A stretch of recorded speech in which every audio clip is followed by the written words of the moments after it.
Hello, I'm Andrew Susskind, and I'm a therapist and author based on the west side of Los Angeles since 1992, specializing in trauma and addictions.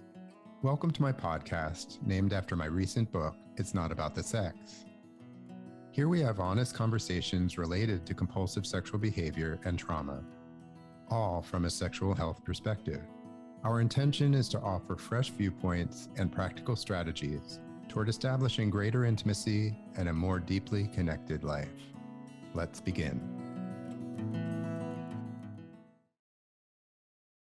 Good afternoon, Sue. Hi, Andrew. Good afternoon. How are you? I am doing well. Yourself? Doing pretty good. Hanging in there. Good, good. So, you know what we're talking about today. We're going to be talking about consultation. Yeah, I do know what we're talking about. Consultation, I've been giving a lot of thought to this, and I wanted to talk about it because I actually think it's not discussed very often. And it's something that has to do with healing, with recovery, with being human, with pretty much everything in life. And so I thought it would be fun just to break it down and share a little bit about my 30-year history since I finished grad school, which is bizarre to say out loud. But yeah, I wanted to talk about consultation and just to begin, you and I on this podcast consult all the time, and I'm so grateful for that. Yeah, no, that's true. And finishing up my KDAC program, and one of the 12 items that I need to do in my internship is consultation, and it's the favorite part of my day when I get to join in and do that. So What makes it your favorite? because well, we'll probably talk a little bit about this, but when you're one-on-one with a client and you're in your head and you're facilitating and doing what you're doing, it's always good to be able to bounce something off of somebody else and get their feedback, and not not only to validate what you did, but also to help guide you and come up with maybe another way to look at something that you maybe wouldn't have thought on your own. Exactly. I could not agree more. And for our listeners who don't know what KDAC means, can you share what that acronym stands for? Oh, sure. It's a certification in alcohol and drug counseling. Right. And you've been really working hard at UCLA and their program to move forward and to actually get very close to completion at this point. Very, very close. Yeah, very excited. I'm just finishing up. I have about 150 more hours to do in my internship, and then I can Wow. sit for the The home stretch. yeah. So pretty soon, be early 2023. Excellent. So, as part of this discussion, I thought I would look up what consultation really means, right? So I looked up in the dictionary, and the definition that I actually like the most is very simple. It's the action or process of formally discussing or consulting about something. Hmm. Okay. The action or process of formally discussing or consulting about something. So we're going to be discussing today what that really looks like in a clinical way, and also what that looks like in a 12-step way. I'm really excited to talk about this. So why don't we get going? Yeah, let's do that. Let's look at how your background in 12 step goes along with today's topic. I could actually talk about this the whole episode. I won't do that, but I will share briefly about my very first 12-step meeting that I attended. I was living in Venice at the time, Venice, California, and I didn't want anybody to know me. I was terrified. So I found a meeting out in Pasadena, which is about 25 miles from Venice. Mhm. And right away, as soon as I heard people talking in the meeting and before the meeting, I just knew that I was in the right place. And the fellowship, eventually finding a temporary sponsor, working the steps, et cetera, it was really a, a new turning of the page for me. And the thing that stands out for me the most, and still stands out for me the most about 12 step, is that ultimately it's about asking for help. Mm. right? Mm-hmm. And that could be from a sponsor, that sometimes could be from a therapist or a counselor. And if you have a belief in a power greater than yourself, like a higher power or God, it's asking for help from that power greater than oneself. What was so relieving for me is that as a kid in my family, in my world, I thought that it was always going to be up to me. I thought that I had to be super self sufficient. As a kid and as a perfectionistic kid, this led to so much frustration and profound loneliness. It wasn't easy. I mean, as I sit here talking about it, I think, wow, I was so young and so impressionable, and just I just didn't know where I belonged at the time. But there was something about being at the meeting where I had this sense of belonging that was overwhelming. Nice. And I thought, okay, there have to be some wisdom in the room. And so, in other words, there has to be some kind of consultation, some kind of collaboration, and certainly a community that I had never experienced before. And asking for help is so difficult for so many people. I mean, people just kind of, put it all on themselves and figure they can do it. And then you get stuck in these patterns that aren't really helping you at all. It definitely took time. I don't want to pretend like I just walked into the meeting and the light switch changed. Um, but but I think what happened was I had enough humility that as much as I thought I knew, I really didn't know. And I was just at a point where I was suffering, and I wanted to feel better. And so I really wanted to do anything that would relieve that suffering. So I agree. I think asking for help is, in our culture especially, is almost universal as a challenge, Mm. and that's part of what I wanted to talk about, is that asking for help, whether it be in the 12-step room, or whether it be with a therapist, or whether it be with God, or whatever you might call God. These are all surrenders. In 12-step, it's like the third step is turning it over, right? Or surrendering. And sometimes I hear that word and I kind of cringe a little bit, like, wait a second, I can't surrender. What does that mean? And yet the surrender is knowing that I can't do it all by myself. That's how I think about it. Yeah.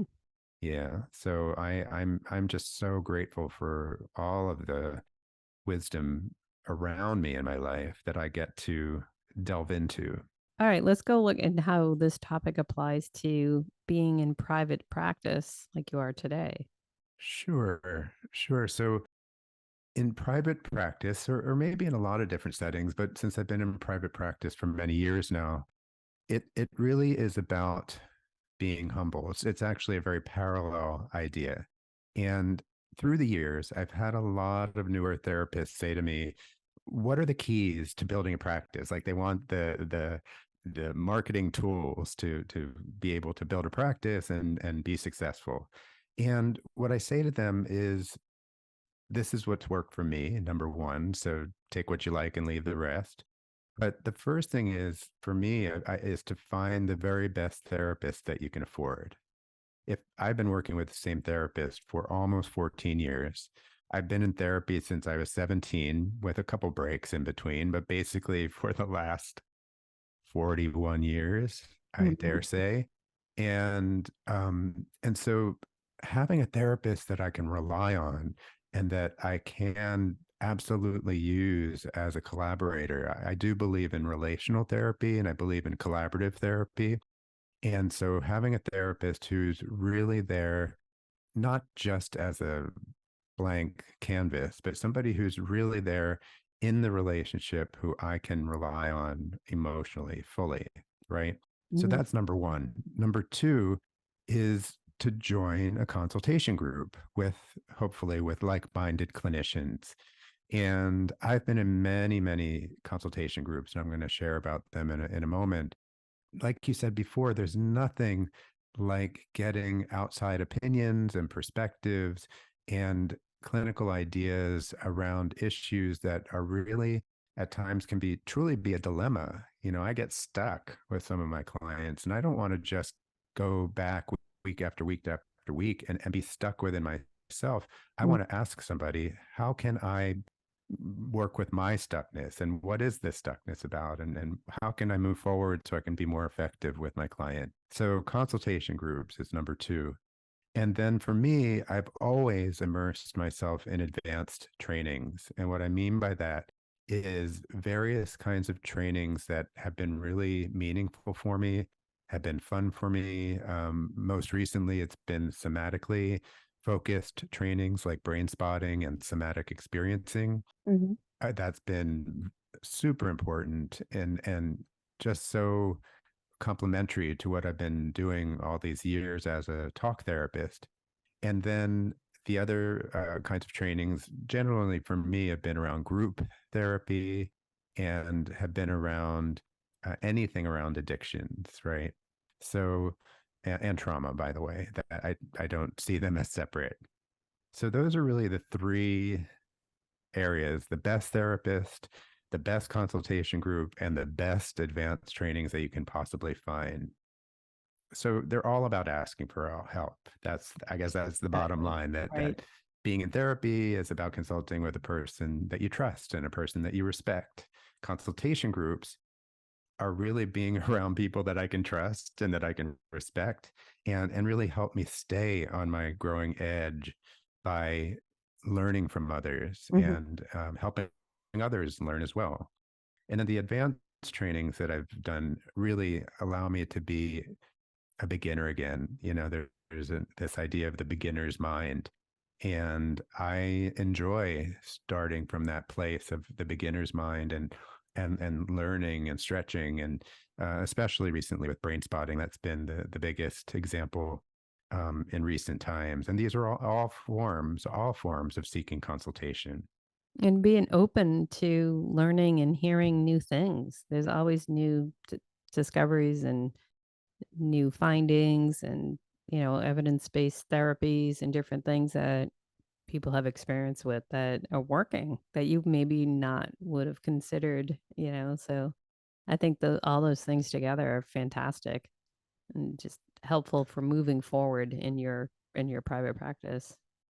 And it's exciting because it keeps me really on my um, what's the word? On your game. On my game. That's the perfect way of putting it. Yeah. And if I, there's nothing wrong with psychodynamic therapy, family systems therapy, attachment theory and therapy. All of those things have been foundational actually in my life. But my recent trainings and the way that they keep me alive really have been just influential again and again and again. So let's turn the wheels back a time back to 1993. I don't even think I can remember what was going on in that year.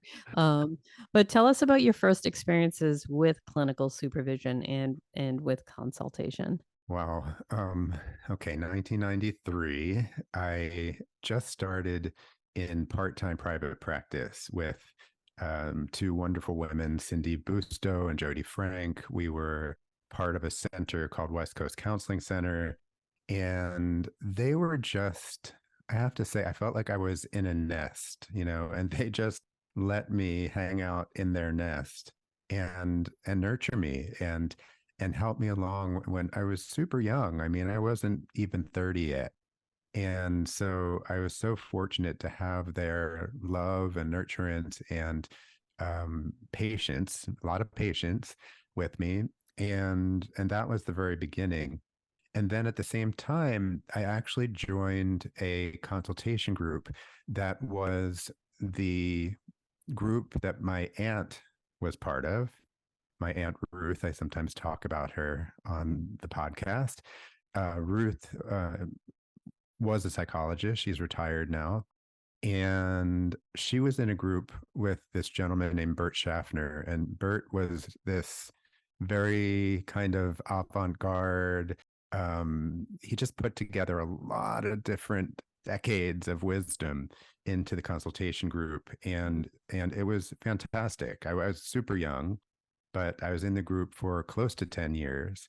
it was a monthly group in his office. I was going to say his living room. It was actually his converted garage, which was his office, with beanbag chairs and lots of masks from all around the world. So you can just imagine his background. So that was really cool. And I felt so grateful and so, I guess, again, the humility of being invited into these experiences were just an amazing start for me. Well, I'm sure you offered a new view on some things too. It's good. Everybody does add and bring things to the group. So I'm sure they were just as fortunate and happy to have you there with them. Thank you for saying that. I think I was very hungry to learn, and I probably had enough personal experience and therapeutic experience under my belt at that point that they all saw something that was enough to really engage with me in those ways. But it was a challenge. It was definitely a steep learning curve. So, all right, let's fast forward a tiny little bit. Around 2007, that's when you started your somatic experiencing training. Talk about that experience and how consultation fit into that training. So that was a surprise because at the time I was actually doing a lot of coaching in addition to my therapy practice. A lot of my colleagues were the colleagues that I really respected were taking the 3 year somatic experiencing training. So it was a big commitment. And I saw things happen in them, both personally and professionally, that were so impressive and were so interesting. I had no idea what I was getting into. But Peter Levine, who founded the Somatic Experiencing Institute, was just a genius in a lot of ways. And so I went for it, and I met a community of people that was so refreshing, and we all were just learning together. And what happened was I was actually in a few different consultation groups. It's somatic experiencing is not the easiest modality to learn. Let's put it that way. It can be rather esoteric at times. But through consultation, we were learning together. So the first group was very experiential, where we practiced SE skills, somatic experiencing skills, on one another. And it was actually facilitated by a seasoned SE practitioner who I actually knew prior to the training. So, I had the trust, I had the admiration for the creativity and the intelligence, emotional intelligence of his work. So that was really cool to have that available.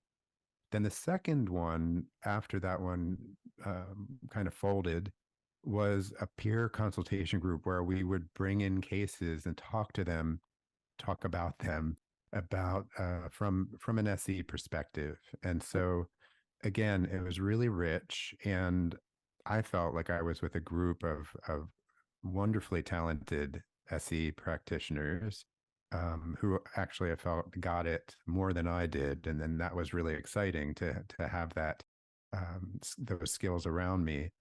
But both groups were really vulnerable. Both groups were intimate, and both groups really turned out to be quite inspiring. And so that's where a consultation group can be so wonderful Mhm. because it can really be so enriching and enlivening. Yeah, excellent. And so it sounds like you can really learn a lot from that because it's putting it directly into a practice. For sure. And by the way, it's always great to have a facilitator, but peer consultation can be wonderful as well. And when the right folks come together, right, like-minded clinicians, it really is just magical in some ways. And I try not to use that word too much, but it really can be wonderful. And I had that kind of experience. So again, I was so grateful for having those kinds of groups available to me. Recently, you've been a member of a group therapy book club for I guess, the past 10 years. First of all, what is that all about? And secondly, was was that another example of consultation? This is such an interesting story because I have a friend, Keith Rand, who wanted to bring together group therapists because he's a fantastic group therapist, and he wanted to bring together a group of group therapists to come to his dining room. And he has 10 chairs. He has a big dining room table and he has 10 chairs. And we had 10 people from the very beginning. Now, 10 years later, we don't have all the same people, but we have some of the same people. And what was interesting is that at the beginning, we were really invested in reading about group therapy, taking a book or an article and reading about it and bringing it in and discussing it and looking at it from an academic perspective and from a clinical perspective of how it affected us and our clients. So it was really super rich around the time of the pandemic, maybe even before, but definitely around the time of the pandemic. I think we just needed to be together.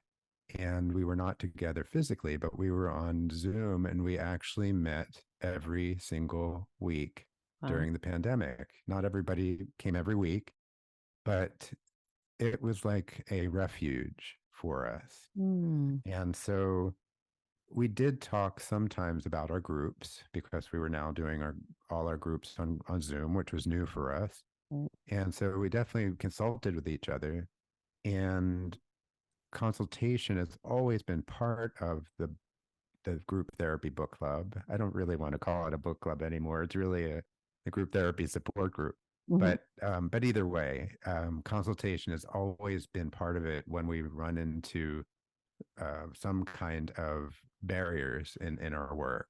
Yeah. And for that, it's incredible because this is a really, really strong group of group therapists. So it's really fun to be able to know that I have my group to come to and to talk about our group. Wow. What a wonderful experience. And it's still going on. Yeah. So, all right, a few years back, you started a consultation group in your practice. That must have been so like going full circle. So, what was that like for you?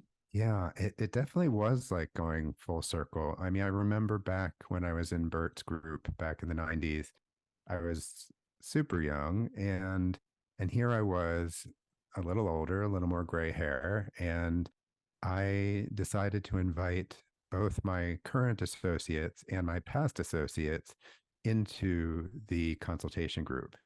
So this was before the pandemic. So we were meeting in the office every other week for 90 minutes.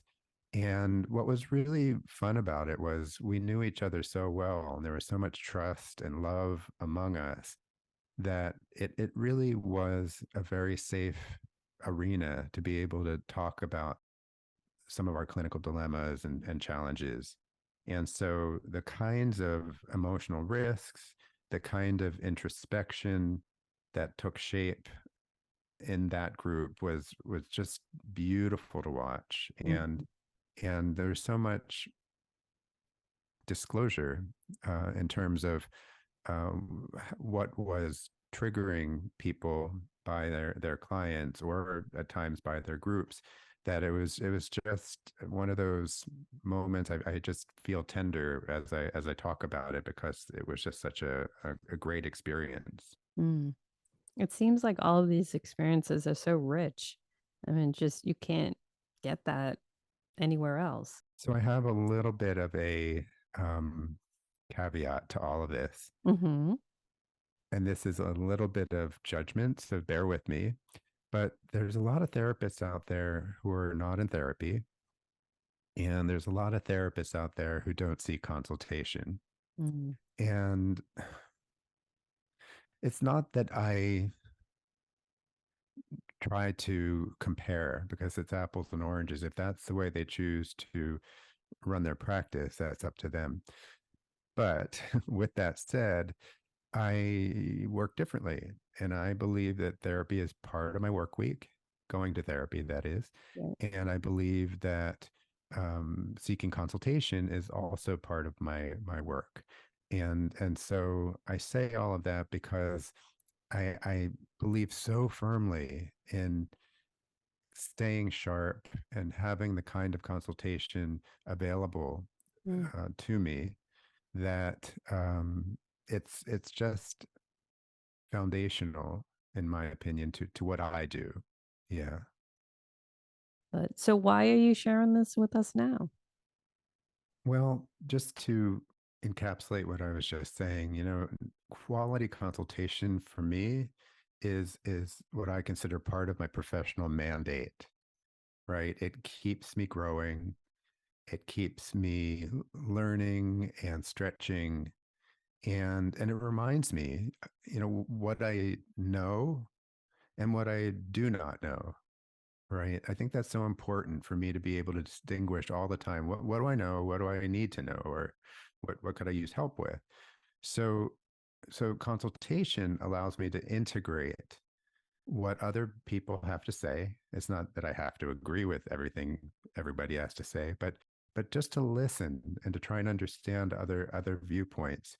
And as I've said a few times today, to create a sense of collaboration rather than feeling like the Lone Ranger, because especially for those in private practice, it sometimes feels like the Lone Ranger. And now that many of us are working on Zoom quite a bit, it's even more so that case. That's where I really come from. And the real reason, my commercial promotion for the day is that I've decided to start a brand new consultation group. And I'm not going to go over the whole thing, but it just felt to me like this is a time for me to again give back and allow a space to be created for those who are interested in being together and learning from one another. I always tell people in my groups, it's about learning about yourself and it's about helping others learn about themselves. And Mhm. if you do that, you've basically done everything, right? Right. But this particular group is going to be on Zoom. So people from all over the state of California can be a part of it. Oh. And at the max, I'll have 8 group members. If it works out in January or February, I'm going to start with 5, but I'm hoping to build to 8. And just like with some of my groups, I do ask for an initial commitment of time. The group fee, just like all my group fees, is $100 per session. And it's not going to be an academic group. It's not going to be about reading articles. It's going to be a case consultation group where people are going to come in and hopefully in a vulnerable way be able to say, I have this client and I just don't know where to go. I'm not sure how to proceed. So that's kind of the gist of what the group is all about. And again, being alone in our offices can be super isolating, right? And especially with the pandemic and all the precautions that we take, I really, really look forward to creating a space, a virtual space that is, for collaborating, for camaraderie, for community, and for connection, right? And that's what consultation should be about, right? Because I think of this idea that Brene Brown talks about. She used to say we're biologically wired for connection, but then she said, we're biologically wired for connection, for love, and for belonging. Mhm. And if I can do any of that Mhm. with this group, I just will be incredibly um, honored to be a part of that. So if anybody listening has any questions, if any clinicians or clinicians who know clinicians would like to speak with me, I think you all know how to reach me at this point. Mhm. Wow. That's great. That's wonderful. I'm so happy for you to be able to offer this and that you have the space to do this. So it seems like consultation's been a essential part of your life in growing your practice. And once you got past the self-sufficiency, you have really learned how and when to lean on others and not to have to feel so alone. So that's wonderful. Yeah, and it's also for me, it's about not being perfect. Mhm. It's about not having all the answers. Um, in a really good consultation group, I bring all my years of experience, of course, but it's also the wisdom of the group, because everybody who comes to the group has their own talents that I just want to learn about and nurture. Yeah. No, I love that because I feel like when I'm going to the group and facilitating, like they're looking towards you for guidance and things like that. And being able to have someone to talk to about it after the fact um, allows you to let down your ego or whatever it is, your sense of Hmm. wanting to be perfect in every situation. That's right. It's a freeing experience. It feels so good to be able to Hmm. ask for feedback and ask for someone to critique what you're doing. It absolutely is freeing. And I don't think I actually mentioned it's going to be an every other week Mhm, group on Thursdays from 11:30 to 12:45. So it's going to be a 75-minute group.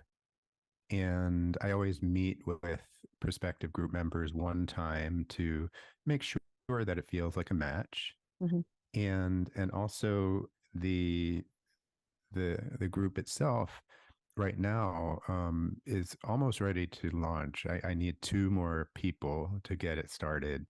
And like I said, it's just most important that your interest in learning, your interest in growing, your interest in being among others who are in that same space is really what it's all about. So without saying the same thing over and over and over, obviously I'm passionate about consultation, and I think there really is a parallel between 12 step and between clinical work. mhm. Yeah, for sure. And those are two parts of my identity. So I get it from both sides. That's great. And yeah, so people can reach out through the show notes. There'll be some information. And if you don't already know how to get in touch with Andrew, um, we'll make sure you can. Great. Thank you, Sue. Appreciate it.